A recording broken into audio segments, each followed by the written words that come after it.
안녕하세요. 안녕하십니까. 까다롭게 고르는 10분 짧은 입시, 밀크티 입시전략 팀장 김용화입니다. 오늘도 합격 사례, 빅데이터, 에듀고 전상현 대표 나오셨습니다. 네, 안녕하세요. 네. 예. 저희가 그동안 이제 여러 사례들을 좀 살펴봤잖아요. 네. 그래서 오늘 사례 같은 경우도 굉장히 좀 흥미가 진진한데요. 지금 보면 딱 보고 놀란 게 저희가 흔히 왜 고춧가루 딱 껴있는 고춧가루 딱 느낌을 좀 많이 받았어요. 그래서 이 학생이면은 정시가 참 애매하겠다. 이게 어떻게 이 학생을 갈까 이게 참 궁금했거든요. 네. 그러니까 마음의 심적으로 어느 과를 노릴 것 같다라는 생각은 하는데. 네, 맞습니다. 예. 이 학생은 그래서 어떻게 전략을 짜주는지 궁금하거든요. 결국 이제 수시로 가긴 했지만요. 그러니까 이 학생 같은 경우에 만약에 국어가 3등급이고 수학이 1등급, 영어 1등급, 과탐이 이제 두 과목 평균이 1.0이었거든요. 1등급, 1등급이었다는 뜻이죠.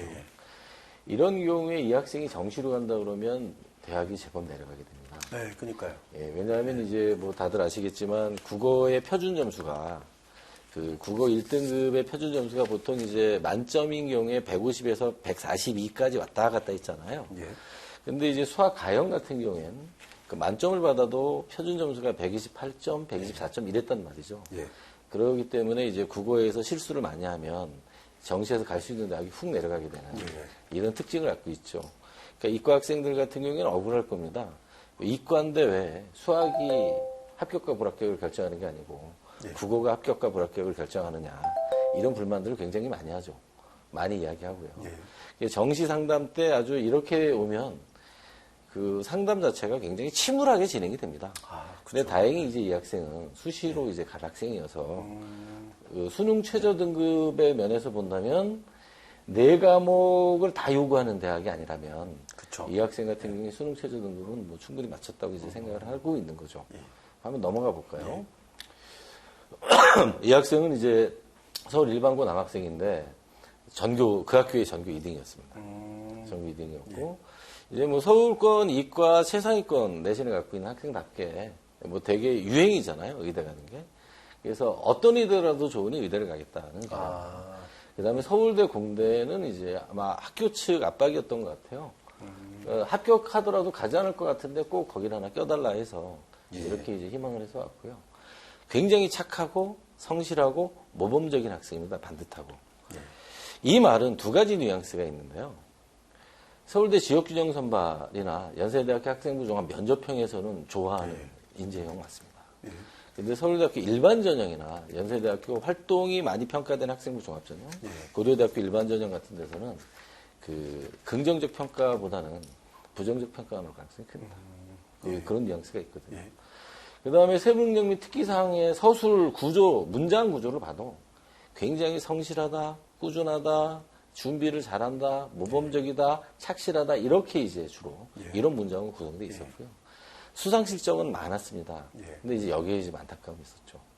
그러니까 요즘 같은 경우에는 이제 지금 2학년, 1학년, 그 다음에 중학교 3학년, 이렇게 가는 쪽에서는 수상 기록을 한 학기 하나만 제출하잖아요. 그렇죠. 그렇기 때문에 자기가 제일 자신 있는 거 하나를 내면 되는데 지금 현재 고3까지는 자기 수상 기록 전체가 다 들어가게 되죠. 수상 기록 전체가 다 들어가게 되는데 이 학생은 이제 우수, 최우수 이런 상보다는 주로 이제 동상이나 장려상이 좀 많았던 거죠. 그러니까 아무래도 이제 그런 문제를 발생시키는 친구입니다. 한번 넘어가 볼까요? 넘어가 보면 이제 이 학생 같은 경우에 의대 지원에 필요한 수능 최저 등급은 다소 아슬아슬했습니다. 상담 시점에서 평가하기 아슬아슬했는데 그 뒤에 열심히 수능을 잘 준비해서 그 나머지 세 과목은 수능만큼 모의고사만큼 수능 성적이 나왔어요. 근데 이제 국어는 좀 뒤로 후퇴했지만 그건 뭐 별 문제 없었고요. 오로지 서울대 공대 때문에 이 학생 수학 내신만 분석을 해보면 이런 결과가 나옵니다. 등급은 다 1등급이잖아요. 근데 원점수를 한번 보시죠.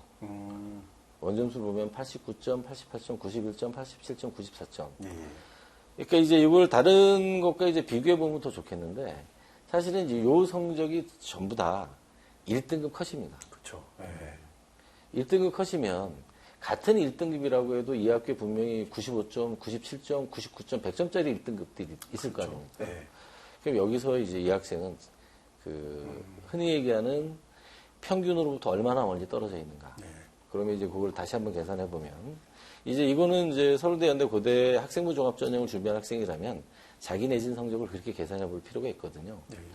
그러니까 그 값은 뭐냐면 자기 표준 편차분의 자기 점수 빼기 평균 점수입니다.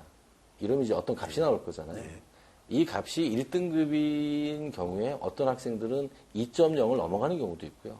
네. 어떤 학생들은 한 1.3, 1.4인 경우도 있어요. 네. 그 학교 평균 점수가 높고 표준 편차가 큰 경우에.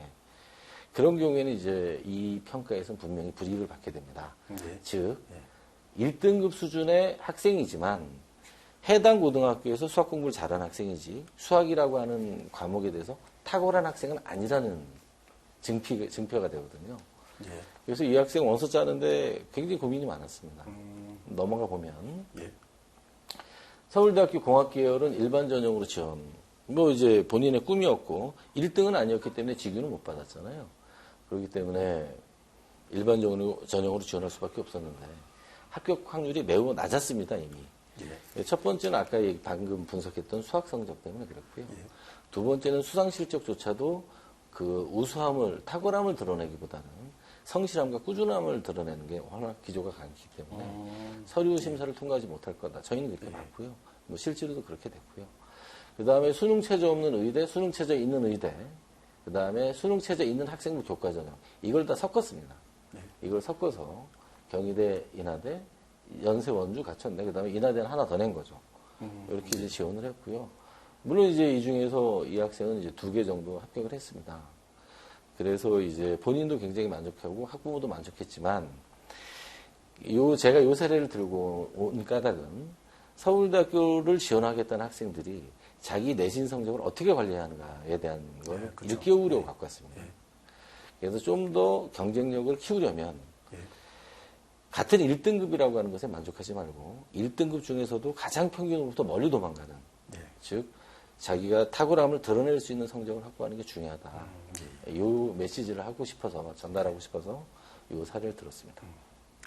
이제 저는 이제 궁금한 게 지금 저희 두 가지 짧게 네. 예.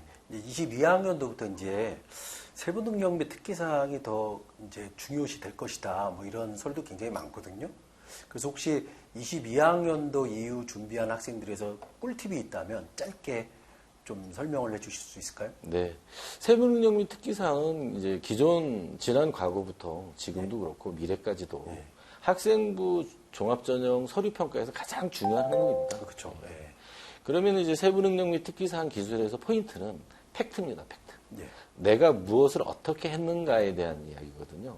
이를테면 보고서를 제출했다든지 교과 독서를 했다든지 모둠 활동을 어떻게 했다든지 그 다음에 이제 수행 보고서를 어떻게 제출했다든지 이런 각각의 항목에서 어떤 주제에 대해서 어떻게 접근해서 어떤 보고서를 제출했다, 어떤 발표를 했다, 어떻게 모둠 활동을 진행함에 있어서는 어떤 역할을 했는가. 그러니까 전체 모둠을 이끌었는가, 이끌면서 그거에 대한 그 발표, 요즘 다 이제 PPT를 하지 않습니까? 그렇죠. 네. 그런 것들을 이제 이끌어왔는가, 참여했는가. 그러니까 참여라고 하는 것은 그냥 소극적으로 딸려갈 수도 있잖아요. 예.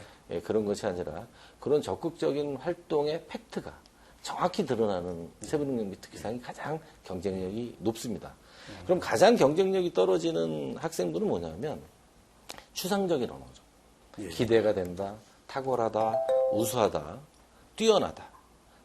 이런 추상적인 언어로 있는 세부 능력 및 특기사항은 절대 평가받을 수 없습니다. 이런 수식어는 조금만 있고 학생이 무엇을 어떻게 했는지 구체적인 팩트가 많이 들어있는 세부 능력 및 특기사항이 가장 중요합니다. 예. 그리고 두 번째 조금 짧게 또 지금 이제 아까 이제 저희가 수능 최저 등급 같은 경우에 이렇게 컷에 아슬하게 걸리는 경우가 좀 많잖아요. 학생들이. 네. 그러니까 고3 학생들 같은 경우에 지금 이제 학평을 보면 떨어질 가능성이 좀 많은데 네. 그 학생들을 위해서 뭐 좀 짧게 꿀팁이 있다면. 그러니까 이제 실제로 상담을 할 적에 저희가 수능 성적 예측을 하는데, 그러니까 그 학생의 모의고사 100분위 추이를 쭉 봅니다. 100분위 추이를 보면, 그러니까 같은 등급이어도 그 100분위가 남는 경우가 있고 그렇죠. 딱 맞는 경우가 있고 부족한 경우가 있잖아요.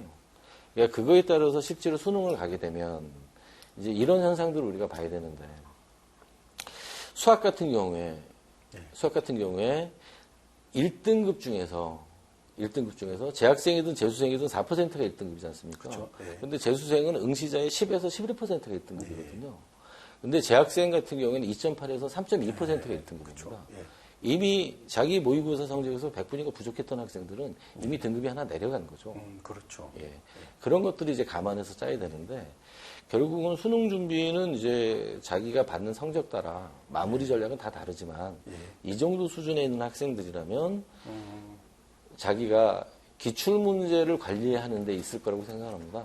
그러니까 기출문제를 푼다는 건 다른 준비가 끝났다는 거잖아요. 그래서 저는 다른 준비가 안 끝났는데 기출문제 푸는 학생들은 이제 꿀밤을 때리거든요.